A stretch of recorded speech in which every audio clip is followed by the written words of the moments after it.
Mbak Kiki ini ada. Nah saat ini gemeterannya mulai lagi nih. Dukunya paham ini lagi dirasanin. Dan mulai mulai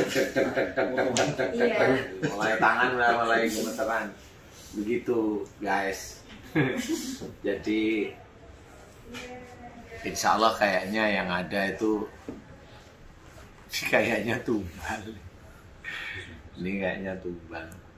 Tapi mudah-mudahan dukunya nggak bangkit aja. Dia masih bermurah hati untuk waktu ini karena Mbak Kiki lagi hamil. Jadi kalau saya selesaikan sekarang takutnya ngacak-ngacak semuanya. Karena dukunya tahu ya. Karena dukunya tahu ya. Dia memang mencari. Kenapa sih Mbak Kiki kok penasaran pengen ketemu minta diremstakan dari dulu itu ya? Ada kejadian mistis apa itu selama ini? Ya 3 tahun yang lalu pernah kesurupan. 2015 kesurupan pertama, terus yang terakhir itu tahun 2017. Lumayan lama sih antara kesurupan pertama sama kedua. Dan itu nggak pernah 100% kesurupannya, pasti 50-50. Sadar gitu. Iya, jadi apa yang suaranya yang ngomong itu saya tahu jenisnya gimana tahu, cuman nggak begitu jelas ngomong apa gitu, kayak marah-marah aja atau gimana gitu. Keluar hewan-hewannya nyakar-nyakar. Iya, yang kesurupan pertama tuh nyakar tembok, nangis kayak sedih, kayak nelongso gitu loh hati. Padahal nggak kenapa-kenapa, waktu itu lagi take vokal. Kalau yang kedua live streaming aja, terus tiba-tiba langsung kayak yang langsung hilang. Tiba-tiba diem aja, bawahnya diem aja gitu Pak Ustadz kayak saya gemeteran ngomong sama Pak Ustadz. Iya jadi kayak ayo lu mau ngomong apa lu kayak gitu. Kalau show ke daerah ada pengalaman apa? Alhamdulillah sih nggak pernah, cuman kadang biasanya kan kalau kita ke daerah dikasih kamar hotel tuh, biasanya kalau masuk kayak yang udah ada yang nggak enak nih gitu aja, tapi nggak pernah yang langsung lihat dar gitu, nggak pernah alhamdulillah. Kalau pas dijemput itu kan datang ke daerah kan dijemput itu itu ada apa tuh biasanya? Nah itu pas ke 3 daerah, 3 orang berbeda, nggak pernah ketemu, nggak kenal sama sekali, tiba-tiba langsung ngobrol aja, oh Mbak Kiki ada yang nemeninnya di belakang gitu.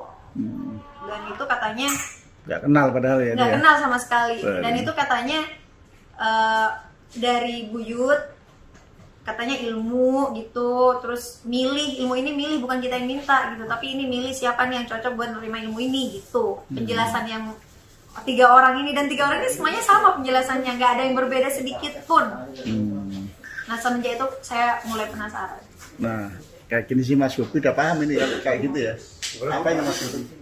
Yang tadi yang dibilangin dampingin, ngintip itu di belakang Mbak Kiki gitu kan? Ya kalau tadi ngobrol sama Pak Ustadz, waktu Mbak Kiki masuk kamar, kemudian terasa ada sesuatu apa itu, bisa jadi ilmunya Pak Ustadz ya? Bisa jadi ilmunya yang interaksi. Kayaknya kalau sampai dengan saat ini kan bisa dikatakan prosesnya sebetulnya agak jauh Pak Ustadz, kesurupan antara yang pertama dan yang kedua. Betul.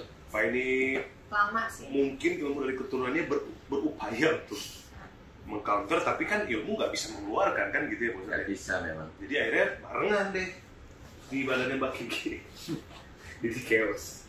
Ilmu dan sihir itu chaos di situ. Bukan apa orang kan ada yang wah insya Allah yakin kenapa karena gue punya ilmu kebatinan, nggak mempan kena sihir. Itu nggak ada ya Pak Ustadz? Nggak ada. Selama ini sihir tetap masuk. Iya tetap masuk. Itu kalau chaos itu yang dirasa secara fisik apa ya Ustaz? Sakit Pak Haji. Sakit, nanti hilang, nanti sakit. Saya sering ngeluh hati sakit. Kalau yang parah banget yang tadi saya cerita yang paru-paru sakit.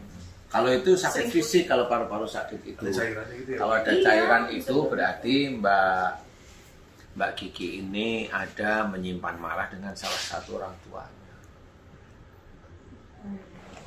Pernah sih tapi udah enggak lagi Pak. Kan sebelum sakit. Kan sebelum sakit. Benar emang gak sih? Marah tapi diem. Iya, Pak Ustadz takut ngeluarin kata-kata yang gimana gitu. Iya, kan benar ya. Iya, benar Pak Ustadz. Tapi udah nggak dendam lagi Pak Ustadz. Enggak, sekarang. Kalau dendam sakitnya nggak akan bisa sembuh. Sekarang udah sembuh ya? Alhamdulillah yang parah sembuh. Cuman kalau sekarang yang sering sakit, yang sering banget datang itu kalau nggak pusing ulu hati aja sih. Perut ada yang gerak-gerak nggak? Kadang-kadang merasa gerak-gerak, kok kayak ada yang gerak-gerak sih di perut saya gitu.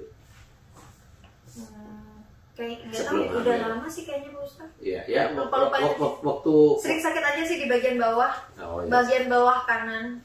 Bawah kanan. Kadang kiri, kanan. Tapi yang pasti perut bagian bawah. Iya maksudnya. Apalagi kan. Iya, apalagi hamil sekarang lebih sering sih. Iya. Wah, nggak bisa ngapa-ngapain nih. Sedulur beriman. Jadi di situ saya cuma bisa cerita bahwa kayaknya insya Allah ya kayaknya ada memang sihir yang ngendon di tubuhnya Mbak Kiki. Tapi ya nggak bisa ngapa-ngapain ya. Dikerjain takut sama si adiknya yang di kandungan. Berapa bulan Mbak Kiki? 4 bulan. Kayaknya nunggu 6 bulan lagi aja Ustadz ya. Amin. Mungkin nanti insya Allah 7 bulan ke depan bisa berkesempatan ketemu sama Pak Ustadz lagi. Insya Allah lah, ya, insya Allah. Masih deg-degan kan? Lumayan, jadi kayak gemeter. Iya, itu dukunnya. Jadi untuk mencapai kesurupan yang totalitas itu tetap dukunnya tetap memasukkan ilmu sihir itu terus ke dalam tubuh. Makanya kalau yang di dalam dadanya Mbak Kiki itu dia menarik ilmunya dia yang dia lepas dari sana, dia tarik, dia susun ceritanya itu dia susun ceritanya. Iya. Dia susun rapi karena memang selama ini saya belum pernah melihat ada yang kesurupan yang kesurupan yang memang dukunnya ada di dalam. Kalau dukun di dalam itu nggak usah ikut-ikut. Nah itu berarti ada dukunnya. Kemudian jangan ganggu saya. Itu biasanya ada dukunnya ya begitu. Nah itu jarang sekali bisa diobati. Karena sering sekali kita nemuin pasien dia banyak. Mau diobatin orang pinter kayak, atau Pak yang pakai ini, atau di rukyah itu ya banyak sekali. Dan memang belum bisa. Makanya saya ngasih pelajaran ke siraman kolbu itu, ini loh saya kasih tahu itu ada dukunnya. Kalau dengan ciri yang seperti itu, nggak usah bisa ngelihat, lah, biasa aja. Saya kasih tahu ciri seperti ini, berarti ada dukun. Selesaikan dukunnya dulu. Itu ada ilmu dukun. Ilmu itu makhluk, itu jin, itu harus diselesaikan. Habis itu dukunnya kamu selesaikan. Caranya gimana? Terserah kamu. Kamu katanya kalau ilmumu memang hebat, ya terserah kamu. Kalau ilmumu itu memang katanya dekat sama Allah Ta'ala, ya serahkan sama Allah. Kan gitu kalau saya. Kalau memang kamu lebih dekat sama Allah Ta'ala, serahkan sama Allah. Gimana caranya? Masa kalau kamu katanya ilmunya hebat, berserah diri sama Allah Ta'ala, masa nggak dikabulkan sama Allah Ta'ala? Kan gitu. Gitu kalau saya. Makanya ini ada dukun yang memantau, dan kalau dukun sudah memasukkan ilmunya yang ada di dadanya Mbak Kiki ini, dukunnya nggak sembarangan. Biasanya sudah hafal, Mas Bobi aja hafal Mbak. Itu dari orang itu ya Pak Ustadz, maksudnya nyuruh dukun itu. Ya, orang itu macam-macam. Kalau jenis dukunnya sudah ada di tubuhnya Mbak Kiki, itu biasanya jenisnya yang prosentase lebih dari 50% itu biasanya tumbal. Nah, tumbal itu cara kerjanya gimana? Tumbal itu gitu. Dia naruh rajanya itu di tubuhnya Mbak Kiki. Nah, rajanya ini yang ngambilin darah. Nanti kalau ada janin ya diambil. Tumbal itu begitu. Nah, kalau ini diambil, biasanya raja ini punya anak buah. Anak buahnya itu ditaruh di siapa yang nyuruh dulu. Mamanya yang nyuruh itu punya mall, atau yang nyuruh itu punya toko agak besar. Anak buahnya ditaruh di toko yang besar itu dan dimanage. Jin tumbal itu dimanage. Jadi kayak manusia. Nah, jin tumbal itu memanage, mencari orang itu untuk beli barang di tokonya seperti itu. Itu tumbal itu seperti itu. Nah, selamanya kalau tumbal itu ada di tubuhnya Mbak Kiki atau siapapun, toko itu laris terus. Gitu. Paham nggak? Jadi istilahnya tumbal itu mirip marketing, tapi makanannya darah. Saya harus gimana Pak Ustadz? Ya tenang dulu ya, saya nggak bisa, saya kan bingung ya. Apalagi Pak Haji Hasan suruh ngapain? Masa bertanggung jawab. Jadi berat gitu Pak Ustadz. Nah, ya begitu, dia udah memasukkan sebenarnya, sudah reaksi itu. Cuma kayak saya harus anteng, harus tenang. Ya bisa, karena janin di tubuhnya Mbak Kiki gitu. Kalau menurut Pak Ustadz, tumbal itu ada kriteria nggak sih? Untuk seseorang menumbalkan seseorang itu apa ada kriterianya? Misalkan orang ini secara kelahirannya, itu hitungannya menurut Pak Ustadz, Pak acak bisa sembarang orang menjadikan? Enggak, jadi dia sendiri itu naruh sesuatu ilmunya di tubuh itu tuh tetap melihat orang ini kondisinya bagaimana, orang ini. Dia hamil nih. Nah, nanti dia cari nih pasnya di titik berapa, itu ilmunya dia ngontek. Ambil sekarang gitu. Itu loh. Saya nggak ngerti hitungan begitu.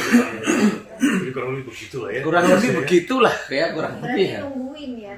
Iya, gitu. Iya. Momen yang pas gimana gitu. Iya. Jadi kerjasama tim tuh. Tim tapi tim jin. Iya. Tim silumin. Ada proses yang bisa dibilang keren sih, tapi ya kalau memang saya disuruh memvisualisasi itu mirip seperti itu gitu loh. Jadi apa sih tumbal itu? Ini visualisasi dari kerja jin tumbal itu seperti itu. Kalau mamanya jin kebal, visualisasinya ya dia ada mengunci di tubuh. Nah, nanti dari kuncian itu ada nggak di lubang? ada yang kepala badak. Iya, ada kepala badak, ada yang buaya, ada yang buaya, ada yang kura-kura, ada yang mentimun. Mentimun? Kebal mentimun. Nah, jadi nggak kebal-kebal dia. Masalah ilmu kan.